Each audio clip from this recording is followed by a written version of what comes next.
yung Christmas bonus, hindi ko alam kung tinatawag ng Christmas bonus yan. Pero again, ever since naging congressman ako, every time magbe-break, merong ano yan, hindi bonus ang tawag eh. Hindi ko alam kung anong tawag nila doon eh.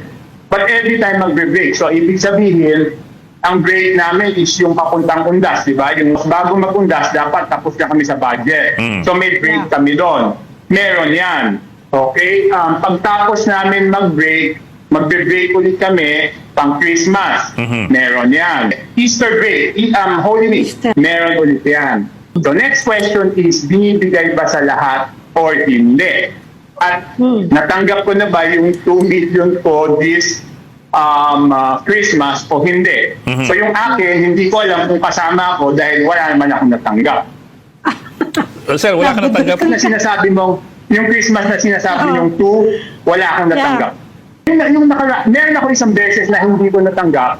Yung break yon, yung break bago mag-eleksyon, I mean, hindi ko alam kung sino aamin doon sa mga hindi pumema sa impeachment. Lahat ng hindi pumema sa impeachment, hindi release yun.